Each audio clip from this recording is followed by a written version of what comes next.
Namo tassa bhagavato arahato samma sambuddhassa. Namo tassa bhagavato arahato samma sambuddhassa. Namo tassa bhagavato arahato samma sambuddhassa. Buddhaṃ saraṇaṃ gacchāmi, Dhammaṃ saraṇaṃ gacchāmi, Sanghaṃ saraṇaṃ gacchāmi. Dutiyampi Buddhaṃ saraṇaṃ gacchāmi, Dutiyampi Dhammaṃ saraṇaṃ gacchāmi, Dutiyampi Sanghaṃ saraṇaṃ gacchāmi. Tatiyampi Buddhaṃ saraṇaṃ gacchāmi, Tatiyampi Dhammaṃ saraṇaṃ gacchāmi, Tatiyampi Sanghaṃ saraṇaṃ gacchāmi. So nice to see everybody here. Again, so last week I was away. I came down with a kind of a headache. Was talking to a friend of mine, and actually almost never get headaches in my life. This is maybe the first time I've ever had a headache that was like a kind of sickness.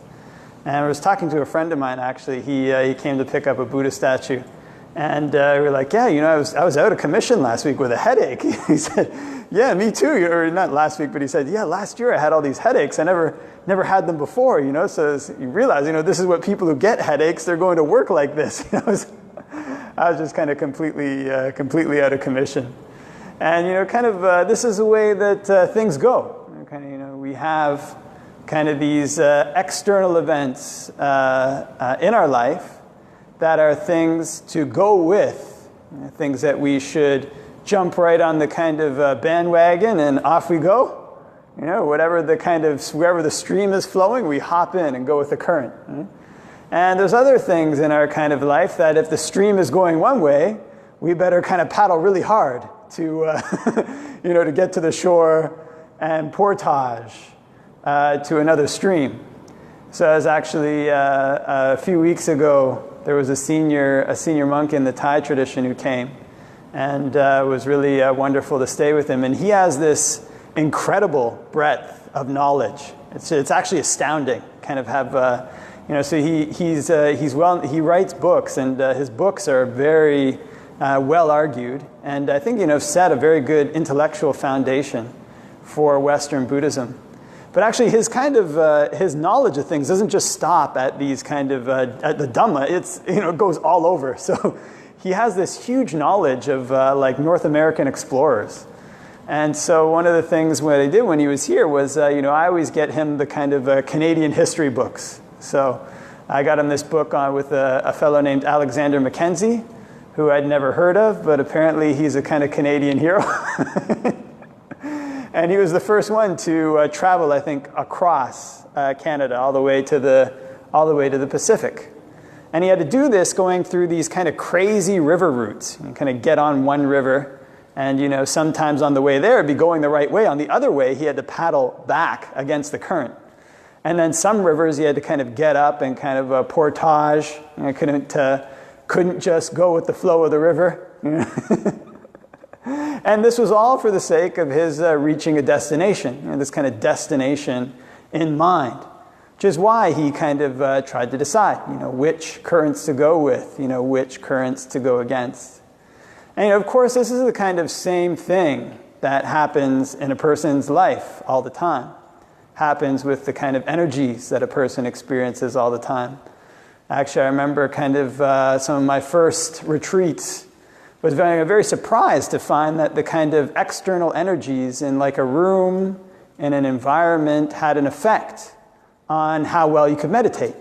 Kind of very interesting thing. Kind of wake up at 5 in the morning, if you're going to be really, really tired or whatever. But the very first meditation of a day, if you take a really cold shower and make sure to kind of rub your face and go do a really good job showering, the very first sitting is very, very pleasant. Okay, it's very easy. Your mind settles down very easily, or stays with your object very easily. And then the day goes on, and as the sun starts to rise, it reaches its peak. It becomes more and more difficult to meditate. A very interesting thing. Kind of never noticed it before as a kind of regular person going through regular life, but there it was. It was completely obvious. And then, various difficulties would come up in the course of the retreat. You kind of, you eat, be really hungry, you eat a lot of food, and then meditation became even more difficult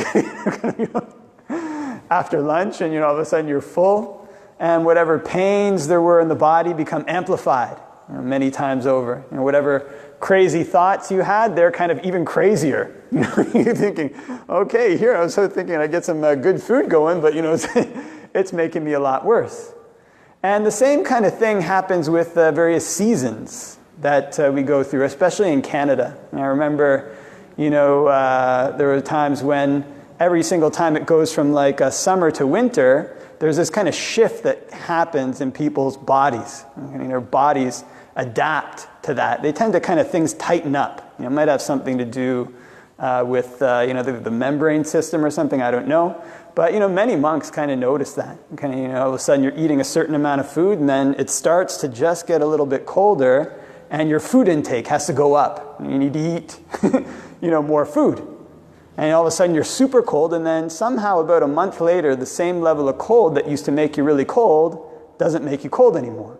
These external changes in the environment.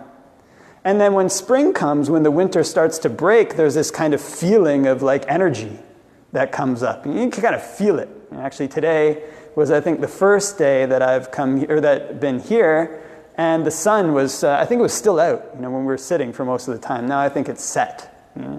And so when you're meditating, you can kind of feel that. Very energetic outside. Somehow your mind doesn't want to stay with your breath. It wants to kind of jump out. It wants to run around. Actually, there was a fellow who came and saw me, or came to the hall just before everybody showed up. And we were talking. I was like, oh yeah, it's warm outside, so that's pretty nice. And he's like, yeah, my kids are already out.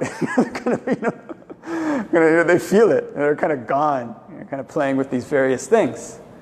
So with all these various external influences, all these various energetic influences, all these various influences in our life, the question becomes, is this a kind of influence to go with, or is this an influence not to go with?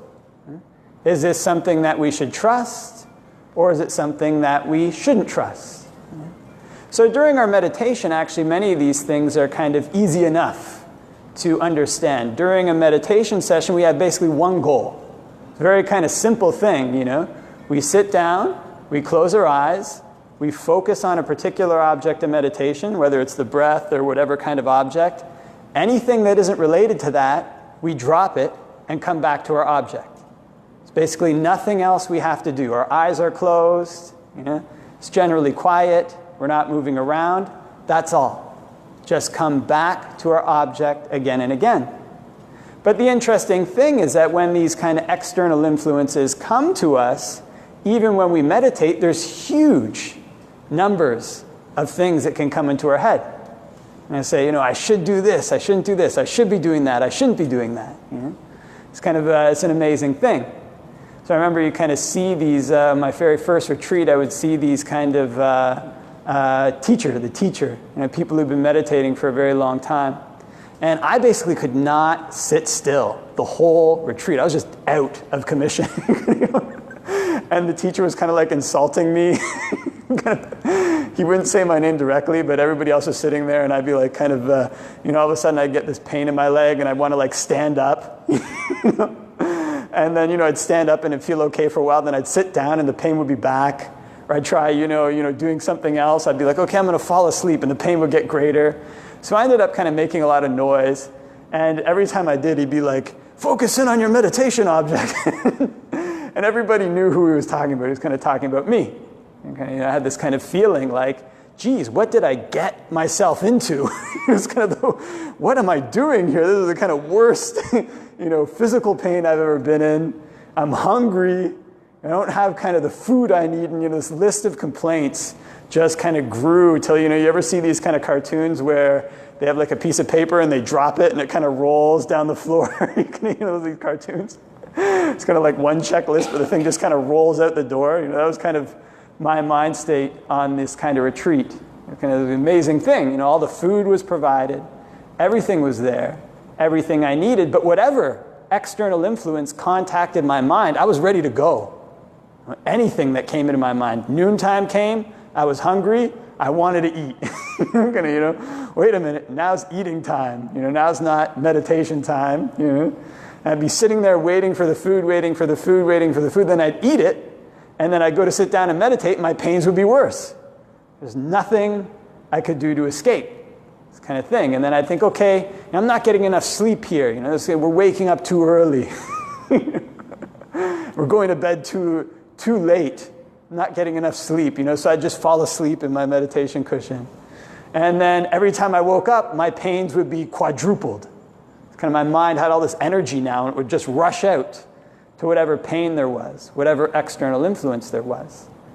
And then there came this point on a retreat where I was just struggling so much, and I kept thinking that I'm going to leave this retreat, or maybe I should leave. But I had this kind of determination that, I'm not going to quit. And then I think it was on the 4th day of the retreat, somehow, everything kind of fell away. It was just there. All the external influences were the same, but my mind was kind of calm with them. I was able to stay with my meditation object. And actually those sittings after that started to seem very pleasant, kind of very peaceful, kind of very good lesson about where peace actually comes from.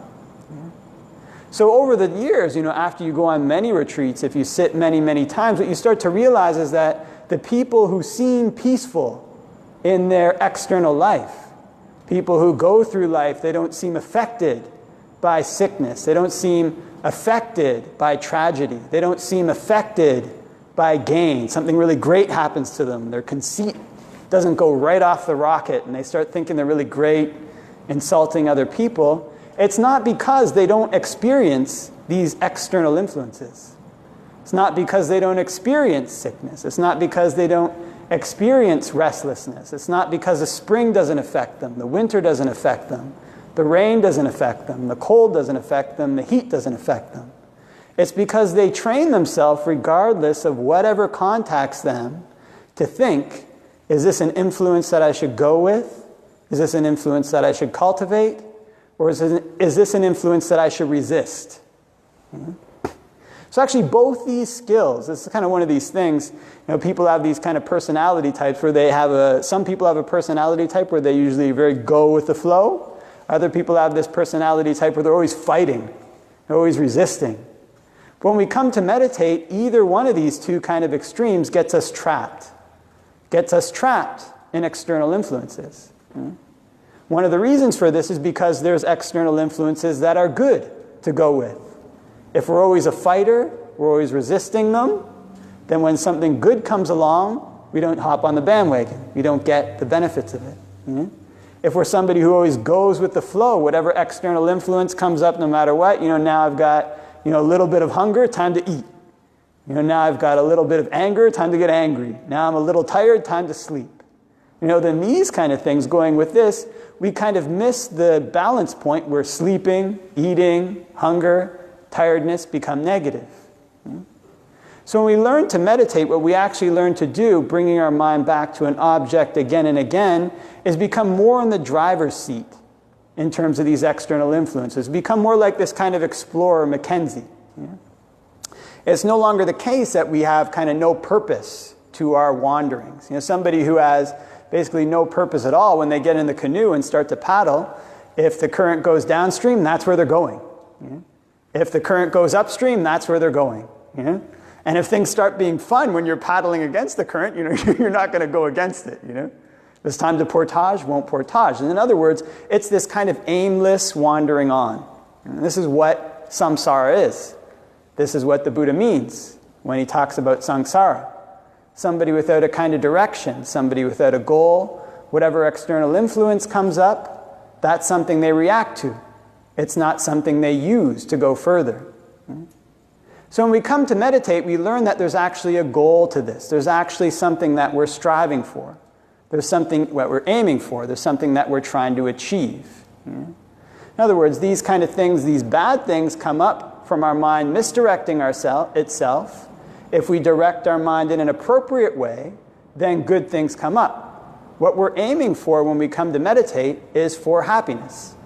That's the purpose that we come to meditate for.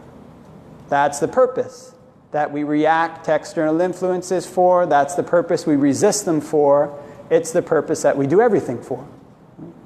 So when we have this kind of goal in mind, I want to be somebody who finds a true happiness. I want to be somebody who finds this kind of goal. Then it motivates our search and narrows its boundaries. In other words, these feelings of wanting to run outside come up when it's spring. It's kind of the energy comes up. Is this something good to do or not? Will this be something that contributes to wholesome or unwholesome mind states? Will this be something that makes my mind an easier place to be or a more difficult place to be? When we have this kind of goal in mind, the context in mind, then these various external things that come up, they lose some of their power, lose some of their ability. It's like somebody who kind of just raises their sail, on a ship, has no mast at all, or has no map at all, and kind of just hops on a ship and puts the sail up. Whatever direction the wind blows in, the ship goes with it, and they push that ship. When that person knows, look, I've got a kind of port that I'm trying to get to, they start to measure their direction on the way. If the wind is pushing them east and they want to go west, they lower their sail. They don't go with it. If the wind is pushing west and they want to go west, they raise their sail. There's something to go with, something to kind of jump on the bandwagon for. So what all this requires is this kind of faculty, which is the highest faculty in Buddhism, which is called the faculty of pañña, or discernment. It's this faculty that learns what the appropriate balance point is. So this is what you get to see, actually hanging around this kind of, being around this teacher a couple weeks ago, when you see these kind of teachers who've been teaching quite a long time, who've been practicing quite a long time, it seems like they have this kind of ability to kind of flip you, kind of throw you. And what this actually comes is from a long time practicing, seeing where the appropriate balance point is. Seeing just how far things go until they're beneficial, and then where they tip. How they tip. What it is that makes them tip. This is what makes people actually skilled navigators on their path. Skilled navigators on the path to happiness. When they have an idea like this, look, I'm trying to go to a place of happiness. I'm trying to make my mind increase in wholesome qualities, to decrease in unwholesome qualities. And how is it that I do that? How is it that I make my mind that way? How is it that I make my mind balance in this way? So when we see this, that's when we start to notice these kind of external influences coming in. A friend comes along, says, can you help me with this? This kind of question comes up. To what extent is this good? To what extent is this bad? It becomes less a kind of black and white choice and more of a kind of continuum. More like somebody who's trying to kind of balance a bike. I remember kind of balancing bikes when I was young. You first step on it, you kind of go way over to one side. You kind of fall off, go way over to the other side, and then fall off. But eventually the kind of time comes when you actually learn to balance it. And balancing a bike is not the same in all conditions. It's not the same when it's kind of really slippery outside. Your grip on the handlebars is different. The way that you hold your body is different. It's not the same when you're going down a hill. When you're going down a hill, your body is very stiff, kind of trying to make sure that there's no movement in the handlebars at all. With any movement, you're kind of off into a ditch, going really fast. It's different when you're going up hills. When you're going up hills, your kind of grip is more like this, kind of a little bit more fluid, because you have to shift your weight very hard from one side to another. And so in the same way, when we come to learn to practice, we learn to counter these defilements. How is it that I stop anger from arising? How is it that I stop conceit from arising? How is it that I stop kind of greed from arising? How is it that I stop jealousy from arising? Kind of learn these various things and start to apply these techniques. Apply the techniques of metta, apply the breath, learn to bring our mind back over and over again. This is where we learn how to use these things. We become skilled kind of balancers on our bicycle, skilled kind of navigators on our trip. And when we learn to kind of be this way, we learn to kind of develop these skills, we develop a kind of independence. This is what people who are truly skilled develop. They gain a kind of, what you might call intuitive ability, to understand what a situation needs and how to react in that situation. To understand what the people around us need and how to react to them. That's the kind of skills that a teacher gains. And above all these things, one of the prime skills for this is this ability to separate ourselves from these external influences. Although we're going for these kind of things, we have to manipulate the influences outside. We learn to have a kind of safe place right here. Learn to have this kind of place of calm, which is why we practice meditation like this. Practice meditation, whatever comes up, we bring our mind back. Whatever is good that comes up, we bring our mind back to our breath. Bad, back to the breath. Whatever it is, back to the breath. And in doing this and practicing this way, this is how we gain this kind of separation from the things around us that are trying to push us and pull us. Become more like a person with a kind of lowered sail. Somebody on a ship where the wind, it blows left, it blows right. It doesn't really affect the ship. Ship might rock back and forth a little bit, but it has this kind of independence to it. Has this kind of safety to it. So practicing in this way, learning to bring our mind back to our topic over and over again, learning to develop our topics in this way, and then learning to find a kind of balance point with these external influences. Look, I feel like running outside right now. It's spring. Is it good? I feel like eating right now. Is it good? I feel like going to hang out with friends right now. Is it good? To what extent is it good? To what extent is it bad? Where's the balance point? So when we learn to practice this way, we start to actually become our kind of own teachers in a way. And that's one of the things when you go around a kind of skilled teacher, if you go up and ask them too many questions about what to do, you kind of get a hammer sometimes. Don't always kind of put up with that. And one of the reasons for this is they're trying to throw you back on yourself. They're trying to teach you to become a teacher for yourself. Teach you to kind of develop these independent skills, the skills of a navigator. The skills of somebody who can balance their own bike. Because when we have these skills ourselves, and we can go forward. We can go forward in our goal towards eliminating unwholesome qualities, developing wholesome ones, and finding a happiness inside. A happiness inside that doesn't get so affected by these external conditions.